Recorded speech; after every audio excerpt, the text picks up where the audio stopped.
On the EV front from Jaguar, what I'd like to see if I had a wish list is I'd like to see them do something like an XK Tourer, an F-Type, but I also like, if I had a wish list, I'd like them to produce a replica, let's say an E-Type, and give it the wooden treatment inside the cockpit, how one of the British Royals converted into electric. Yeah, I think Charles, when he was Prince, had an Aston Martin, maybe he's still got it now, but in those days he converted the Aston Martin to run on his leftovers in the farm, if you might put it in a nice way.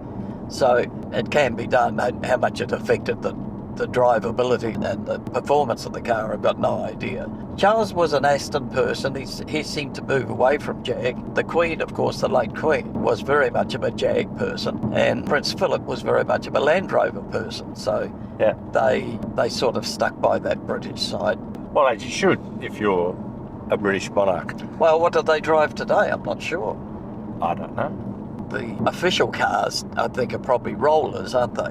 You'd think so. Yeah, and perhaps Bentleys. But what they have as their own personal cars, I really don't know. MG's come out with the Cyberstar, and it looks like Tesla's going to come out with their Roadster. I'd like to see Jag come up with their incantation. You can't just leave it to MG and Tesla, so hopefully they can come up with one themselves. Look, I'm sure Jag will come out with a two-door car. That's sort of their signature. How long away that is in electric, I don't know. The car we're sitting in right now wasn't cheap either, so... No, I guess that in Australia it probably was touching around 200,000 Australian dollars when it was new.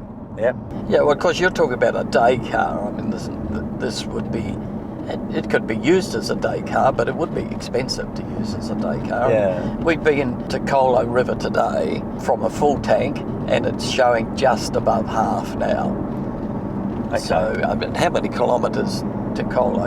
Yeah, it was a good day out. So, I don't know, so all up we've probably done about 80, 90, 100 kilometres. Yeah, probably 100 kilometres. There is a big difference between open road driving and urban driving. So the motorway drive, much better fuel economy than you'd get in the city. And of course, dynamic mode itself just chews through the petrol.